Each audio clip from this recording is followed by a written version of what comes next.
Hello friends, तो आज हम देखते हैं कि हे मन तू क्यों रुदन करता है, जो कि अवधूत गीता से लिया गया है। इसका पार्ट 2 देखते हैं। पार्ट 1 में हमने मन के बारे में कुछ देखा था और वहाँ के कुछ श्लोकों का वर्णन भी किया था। तो यहाँ पर जो दूसरा पार्ट है इसके बारे में हम देखते हैं। उससे पहले हम मन के बारे में थोड़ा और समझ लेते हैं, क्योंकि मन ही सभी समस्याओं का जड़ है। मन ही सब कुछ है। यदि ब्रह्म से कुछ अलग है तो वो हमारा मन, हमारा अहंकार, जो मैं की भावना रखता है, वो कहता है मैं अलग हूँ, वो शरीर को अलग करता है। वो हमारा अहंकार, वो हमारा मन ही जो है वो ब्रह्म से अलग है। और नहीं तो यहाँ पर सब कुछ आत्मा है, सब कुछ ब्रह्म है, उनके अलावा यहाँ पर कुछ भी नहीं है। तो कुछ लोग जैसे जो नेगेटिव एनर्जी से पीड़ित लोग होते हैं, वो कहते हैं कि ये जिस पर बीतती है वही जाने, की मतलब ये नेगेटिव एनर्जी है कि बीमारी है। तो मैंने खैर कुछ बीमारियों को बताया है, मानसिक रोग, जैसे ओसीडी के बारे में भी पिछले वीडियो में बताया, और स्किज़ोफ्रेनिया, डीआईडी और भी 1-2 बीमारियों के बारे में बताया है कि ये सब जो है मन के खेल होते हैं। मन के सिवा इस दुनिया में कुछ भी नहीं है जो तुम्हें परेशान करे। मन ही तुम्हारा है जो तुम्हारे साथ खेलता है। जैसे कुछ लोग यहाँ पर फिर कहते हैं कि अगर वो जैसे कोई बीमार होता है, मानसिक रूप से डिस्टर्ब होता है, तो उसके कहते हैं लोग वो डीआईडी का पेशेंट होता है, लेकिन लोग कहते हैं कि ये जो है इनके ऊपर किसी आत्मा का या मन का, कोई भी कह लो, खैर आत्मा के साथ जो खिलवाड़ हुआ है वो हम जानते हैं। खैर इस आत्मा शब्द के साथ बहुत खिलवाड़ हुआ है, इसके बारे में पहले हम समझ लेते हैं कि जो उपनिषद के ऋषियों ने आत्मा शब्द दिया था वो उस हायर चेतना को प्रदर्शित करने के लिए दिया था। वो सुप्रीम कॉन्शियसनेस, मतलब जहाँ वो हायर चेतना जो है उसी को एक शब्द दे दिया था उपनिषद के ऋषियों ने, आत्मा शब्द। तो फिर तो उसी को आत्मा शब्द उपनिषद के ऋषियों ने दे दिया था कि ये जो है हायर चेतना को दर्शाएगी। इसका हम वर्णन नहीं कर सकते, वो अकल्पनीय है, अवर्णनीय है, अचिंत्य है, अभेद है, अनित्य है। ऐसे शब्द देकर नेति नेति करके आप जब सबको नकारते चले जाओगे तो भी जो बचेगा वो आत्मा है। लेकिन फिर भी आप आत्मा का वर्णन ही नहीं कर सकते, क्योंकि जब आप आत्मा को पहचान लिए, आप सत्य को जान लिए, वही सत्य है, वही आत्मा है, वही ब्रह्म है, तब आप मौन हो जाओगे, क्योंकि आत्मा जो है, जो सत्य है, उसके बारे में कुछ कहा नहीं जा सकता। उसी को उपनिषद के ऋषियों ने एक शब्द आत्मा दिया था। लेकिन आत्मा के साथ ऐसा खिलवाड़ हुआ, ऐसा खिलवाड़ हुआ कि गीता के किस श्लोक को लेकर लोगों ने उसको खिलवाड़ बना दिया, कि क्योंकि भगवान कृष्ण ने जो जीवात्मा शब्द कहा है उसको कुछ लोगों ने आत्मा समझ लिया। और जीवात्मा मतलब क्या हुआ? जो हमारे शरीर में सीमित चेतना है, जो हमने सीमित कर ली है कि शरीर से बाहर मैं नहीं हूँ, तो वो होता है जीवात्मा। जीवात्मा जैसा कुछ होता नहीं, बस हम मान लेते हैं, हमारे मानने से थोड़ी कुछ ऐसा हो जाएगा। तो जो हायर चेतना थी वो आत्मा थी, वही सुप्रीम कॉन्शियसनेस थी, तो जो उपनिषद के ऋषियों ने दिया था। और जो शरीर में सीमित चेतना, जो तुम्हारा अहंकार आ जाता है, वो कहता है कि मैं अलग हूँ ब्रह्म से, वो होती है जीवात्मा। इसलिए जहाँ शरीर की बात होगी वहाँ जीवात्मा शब्द आ जाएगा। तो यहाँ पर वही बात मैं समझा रहा हूँ कि आत्मा जो है उस हायर चेतना को प्रदर्शित करती है, कि उपनिषद के ऋषियों ने कितना बड़ा काम किया था कि उन्होंने एक शब्द तुमको दिया था आत्मा, लेकिन तुमने उससे भी मतलब इतना बुरी तरह से यूज किया कि आज वही अंधविश्वास, सुपरस्टिशंस की जड़ बन गया। तो जो ये सभी चीज़ें हैं, ये सब जो हम बता रहे थे कि हाँ, कहीं कोई तांत्रिक के पास जाता है जब वो मानसिक रूप से डिस्टर्ब होता है, तो जो तांत्रिक खुद कुछ चीज़ें करते हैं तो वो व्यक्ति जो है अजीब सी हरकतें करने लगता है। जैसे वो पूछते हैं तुम कौन हो, या वो कुछ करेंगे, कुछ अभी गतिविधि करेंगे तो भागने लगेगा, चिल्लाने लगेगा। आखिर ये सब क्यों होता है? तो इस पर कुछ लोग कहेंगे कि आखिर तांत्रिक के पास कोई शक्ति है और वो उस शक्ति का यूज कर रहा है। तो मैं यहाँ पर उसको समझा दूँ अच्छे से कि ऐसा कुछ नहीं होता। वो जो व्यक्ति है वो डरा हुआ है और परेशान है, और उसे लगता है कि वो कुछ कर रहा है, तो उसका जो दिमाग होता है वो खुद ही प्रतिक्रिया देने लगता है और डर बढ़ जाता है, एड्रेनालिन हार्मोन रिलीज होता है, और उसे लगता है कि सच में कुछ हो रहा है, शरीर भी उसी हिसाब से रिएक्ट करता है, और इसीलिए वो चिल्लाने लगता है, भागने लगता है। क्योंकि मैंने कहा है, मन जो है वो माहौल से बनेगा, वो प्रकृति से बनेगा, वो परिस्थितियों से बनेगा। तो उस समय वो व्यक्ति वैसी परिस्थिति में है, तो उसका मन जो है उस माहौल के अनुसार ढला हुआ है। तो वो जो है, अब वो अगर तांत्रिक कुछ कर रहा है तो उसके मन में वो चीज़ें जो है सेव हो रही हैं, और जब वो कुछ करता है तो इसको लगता है कि सच में कुछ हुआ, जिससे कि इसका मन वैसे रिएक्ट करता है और ये चिल्लाने या भागने लगता है। इसको जो है ये विश्वास का असर होता है, जिसको कहते हैं नोसेबो इफ़ेक्ट। इससे कि किसी जैसे दवाई बिना असर के भी असर कर सकती है, अगर हम मान लें कि वो काम करेगी। जैसे दवा, अगर तुम सोच रहे हो कि ये कोई नेगेटिव एनर्जी है और दवा नहीं ले रहे हो, और दवा ले भी रहे हो, वो इफ़ेक्ट नहीं कर रही है। जैसे बहुत से लोग कहते हैं कि दवा से नहीं ठीक हुआ, ये सभी चीज़ें करवाएं तब ठीक हुआ जाकर, तो वहाँ पर कोई चमत्कार नहीं हो जाता। बस तुम्हारा मन मान लेता है कि ये चीज़ें से मैं ठीक हो जाऊँगा, इसलिए दवा असर कर देती है। तो इसका कोई ये मतलब मत निकालो कि वहाँ कोई चमत्कार हो गया। ये सब चीज़ें सिर्फ सुपरस्टिशंस को बढ़ावा देती हैं। आप तो अपना काम करके निकल जाओगे, कल को कोई पढ़ा लिखा या कोई और इन सब चीज़ों में फंसेगा तो उसके साथ क्या होगा? वो तो हर तरह का खोजी है, वो विश्वास कैसे करेगा इन सब में? वो तो डिस्टर्ब होता चला जाएगा ना एक चीज़ देखकर।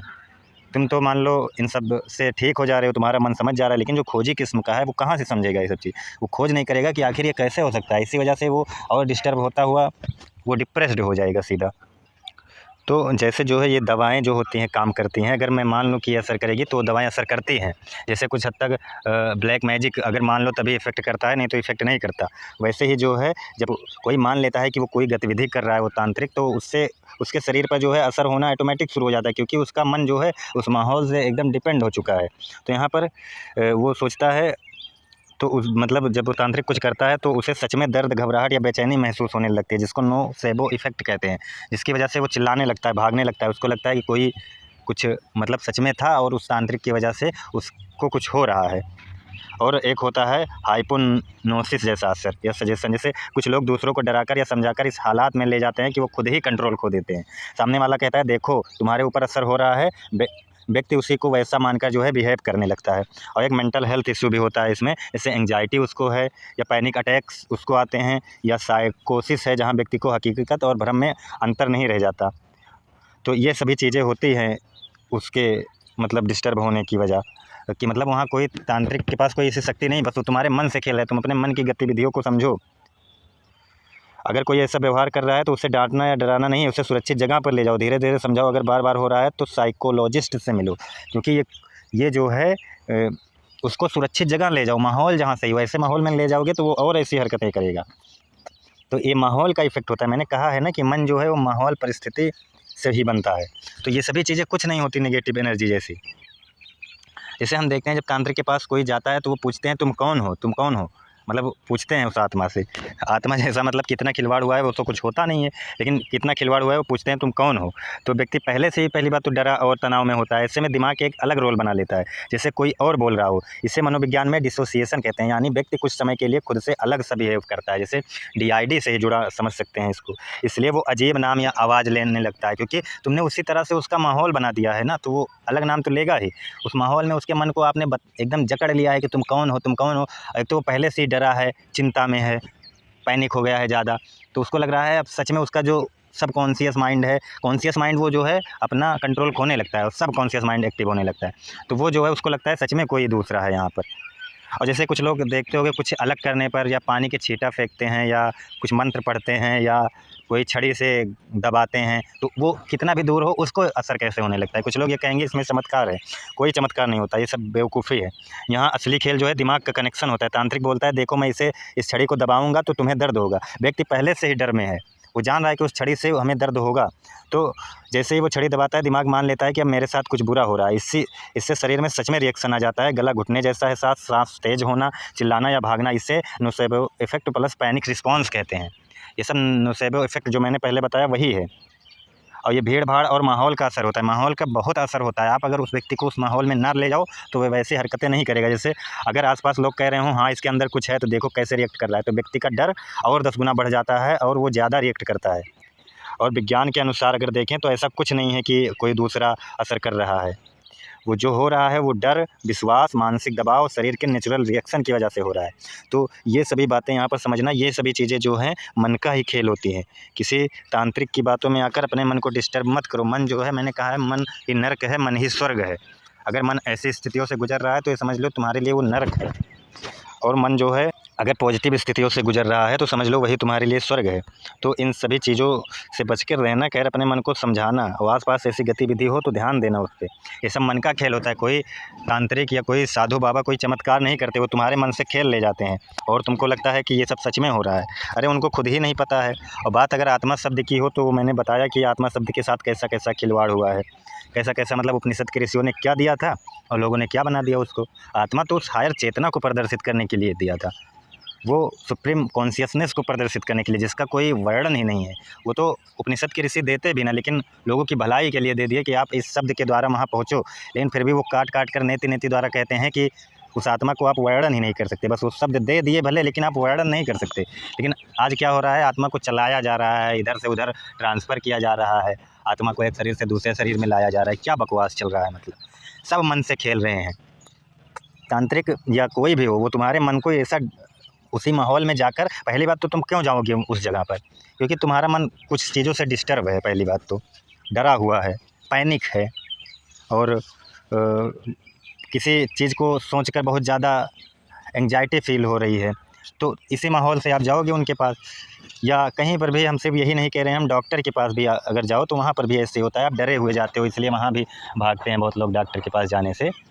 तो मतलब कहीं भी आप डरे हुए जाते हैं तो आप जिस माहौल में जाते हैं उस माहौल के अनुसार आप जो है हरकतें करने लगते हैं, क्योंकि आपका मन जो है पहले से ही समझ रहा है कि मुझे यही करना है। मन तो पहले ही एक्टिव है ना, मस्तिष्क पहले से ही एक्टिव है।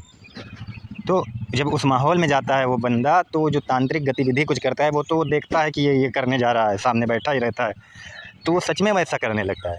आप देखे होंगे ऐसे कुछ ऐसी जगहों पर चले जाएँ तो वहाँ लोग ऐसे ही कूदते भागते चिल्लाते नज़र आएंगे। वो खुद ही मन से डिस्टर्ब हैं अपने, उनको अच्छा माहौल दो, अच्छा ज्ञान दो, सही ज्ञान दो, तो वो सब ठीक हो जाएंगे।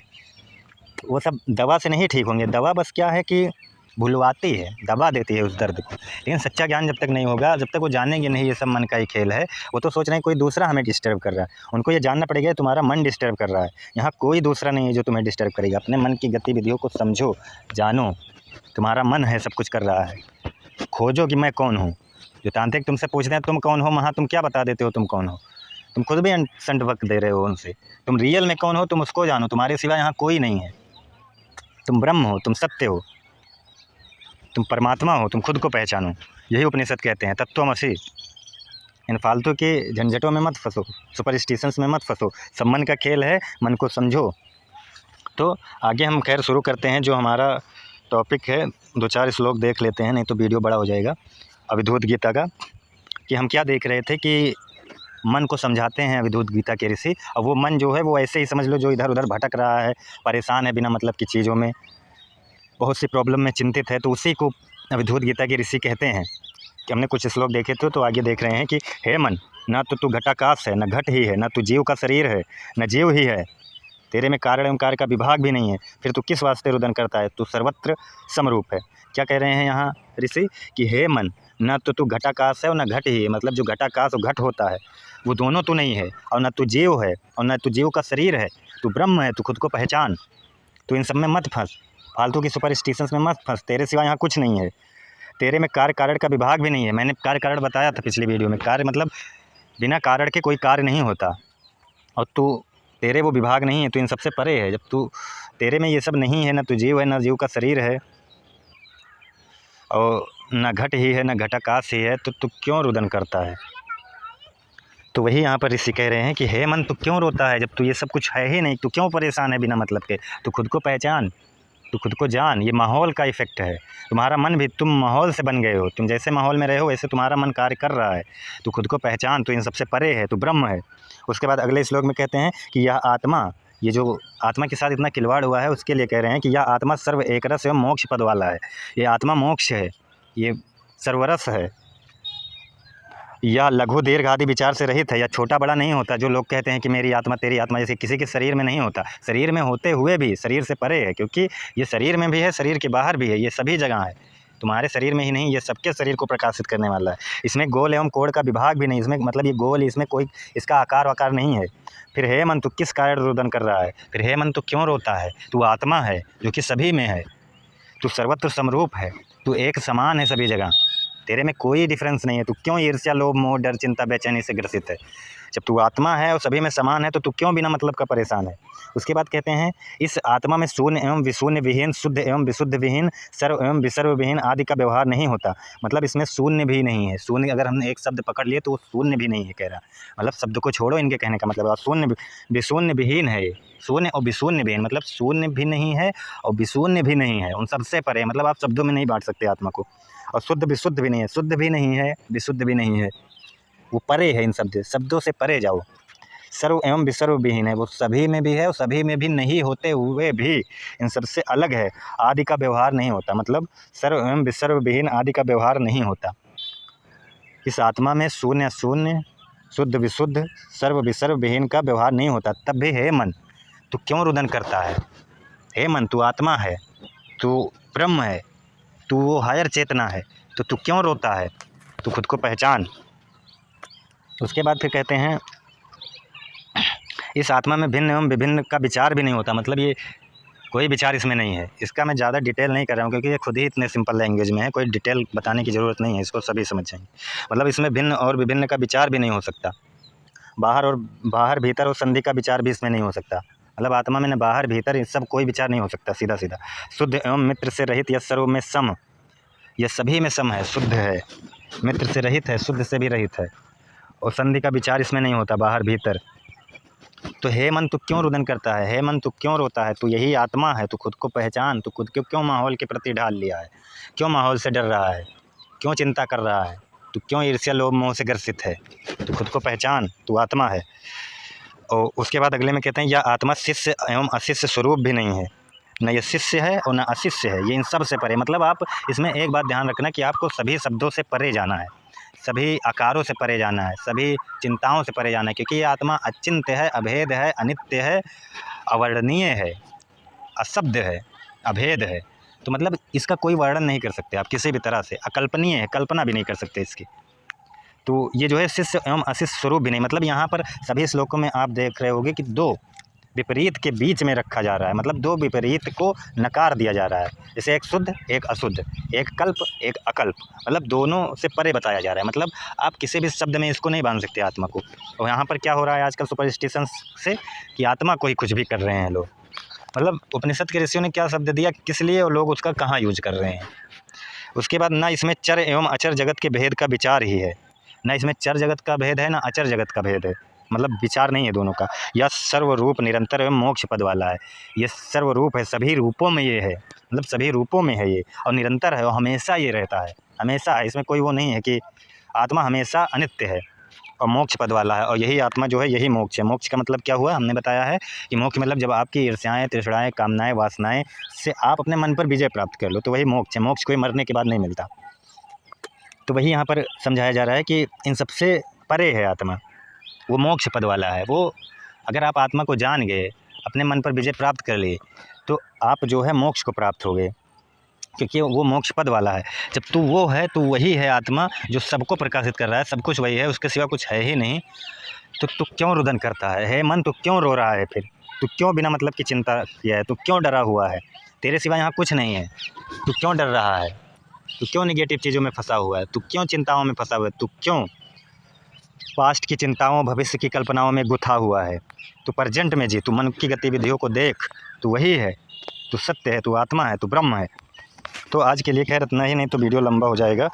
आगे का हम आगे की वीडियो में देखेंगे। धन्यवाद।